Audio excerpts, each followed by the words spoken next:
This is Sean McClure with Pro MMA Now, and I'm here with a wrestling legend and a guy with a hidden past with the UFC, Mr. Al Snow. Al, how are you?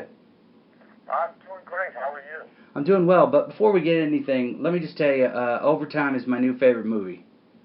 Well, thank you very much. I'm glad. Don't spread the word. Can you, for anybody listening to this interview, can you give them a breakdown of that movie if you had to describe it? The best way I can describe it is, if you've ever seen Big Trouble in Little China with Kurt Russell, it's very reminiscent of that type of movie. It's kind of a 80s buddy action flick mixed with a bit of a adventure and horror and comedy. Well, you know what shocked me? Well, it didn't shock me, but I was very proud, you and John Wells, but it sold out at Walmart at a ridiculous pace. Yeah, I was very, very happy to, you know, got very pleased that it did as well as it did without any marketing. I mean, if it had had some marketing, maybe it would have done even better. But you do what you can with what you have. I know, and what was amazing, it did sell out, and of course, my friend Dale Miller, who I've interviewed several times just for the acting piece of MMA, we talked about how pro wrestling and going from pro wrestling and going from the UFC into the movie world is difficult. Did you find it difficult? It is, because there are a lot of the same skills that you utilize in wrestling that you use in acting, but it's a different world. It's a different set of expectations.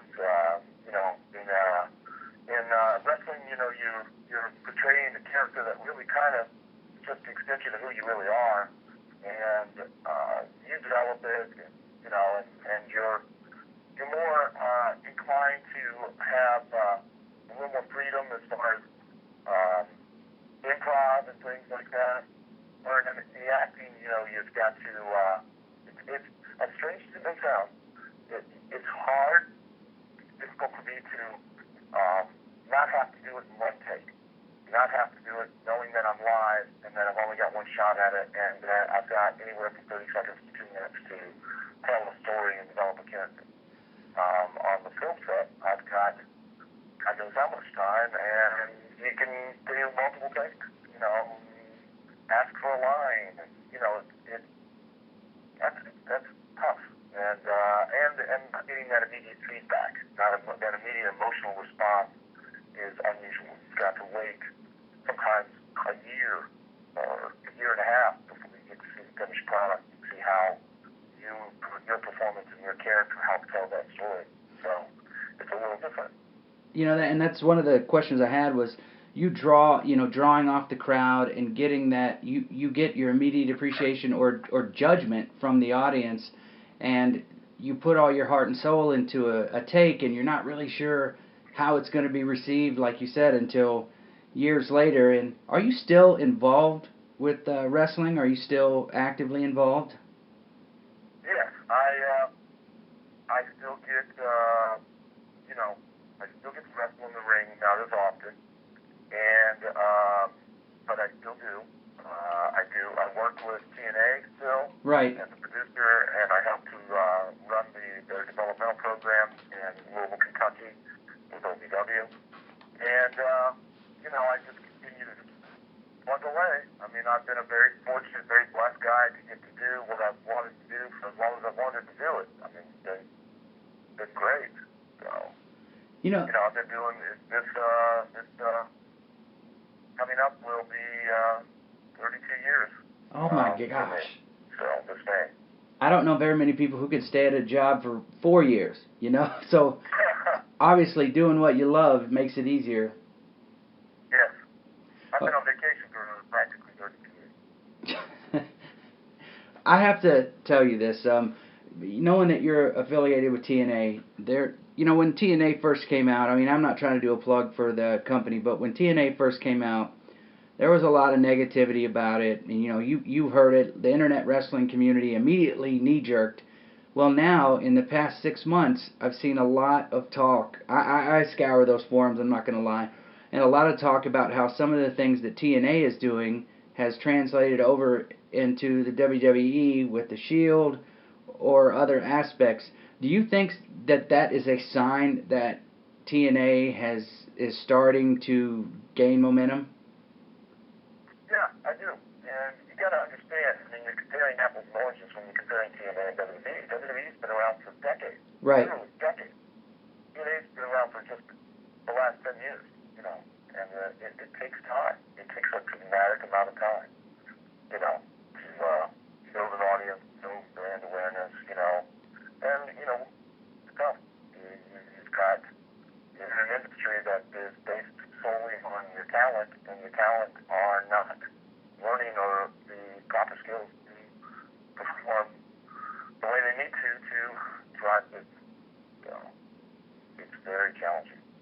Someone I heard Matt Stryker actually was talking about how when you were coming up, Al, there would be you would go to these reputable schools, and I'm not dogging anybody, but he said a lot of the stuff that's being produced out there is from Joe Blow, who will teach people 4 or 5 moves, and sort of I don't know how to describe it, but not water it down, but maybe not give it the proper attention, the art of wrestling that it deserves. It's a problem of blind leading the blind, you know, those guys. And it's not a knock on them, it's just that they don't have the proper experience to know what it is that they really need to teach. And so unfortunately, you have a lot of people that, you know, you get a guy that's been performing just on, you know, he has maybe a break, you know, at a certain level and had a certain amount of experience for a certain amount of time, and he barely grasps what it is that he's trying to pass on, but he starts teaching people. Well, then one of the students who's been there for 2 or 3 years that really doesn't have even any, he starts teaching people. And then somebody within that guy's class who's there for 6 months, he starts teaching people. And it just becomes a slow degradation of the art and the real skill that you're trying to pass on. Right. Well, I want to jump into it because, you know, each website has sort of its own audience, and Pro MMA Now is a different audience. But in a nutshell, in a short nutshell, we talked about Dan Severn and the significance of, you know, his whole story, how he got to the UFC. Can you just give a brief rundown of your involvement in that for people who might not have heard it? Sure. I met Dan through a common friend, Dennis Kaslowitz, who was a player coach for the U.S. Olympic team, for the U.S. Olympic wrestling team, and Dan was very prevalent in amateur wrestling and wanted to become a professional wrestler out of school at the time. And Dan and I became really good friends, and I trained Dan to be a professional wrestler. And then he wanted to, at the time that the UFC was just in its infancy, it was, you know, back when they really did a tournament where you had to fight 3 times in the same night, and it was genuinely a boxing guy against a wrestling guy, a Muay Thai guy against a karate guy. It was really a mix of styles. There was not that hybrid style that's become MMA. Right. And you know, it was UFC 4. He tried to get into UFC 3 unsuccessfully on his own. Phyllis Lee made some calls, got him in. UFC 4, he asked me to be involved and help train him. We went to Oklahoma City, and at the time, I think he went the longest that anybody went with Hoist Gracie, but Hoist ultimately ended up, you know, choking him out. You know, he lost in the final round and of the tournament. And then, you know, he went on to continue to compete in UFCs, and I got very busy with my own career in wrestling, and, you know, I just couldn't stay involved with him anymore. Well, so besides the wrestling, what movies? I saw something about, I think it was called The Legacy. Is that a movie that you're starring in? The Legacy, I've been involved in a lot of movies. Out on Netflix right now is Money Shot, the comedy. anthology that's out right now in Walmart. Yes. Overtime, of course, we talked about. Alice D is a horror film that will be coming out here very soon with Kane Hodder. I'm going. Was in a comedy horror slasher flick called Fat Jan back in October. Another horror film called Lake Erie in October. That's going to come out probably next year. And a romantic comedy that will be coming out probably in the spring of 2014.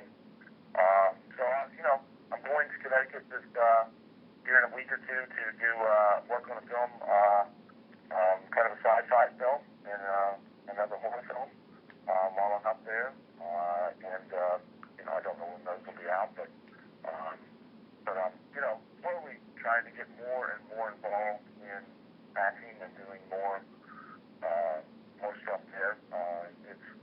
I'm hoping that it'll be something that I can pursue once the wrestling career ends, and that I can enjoy and have a passion for it as much as I did for performing wrestling. All right. Well, Al, thank you so much for taking time out of your schedule, and Pro MMA Now hopes to talk to you again soon. Oh, thank you very much. I really appreciate you, giving me the time and being willing to interview me. I really, I know how prominent, your time is, and I really respect that. So thank you very much. All right, Al, you have a good day.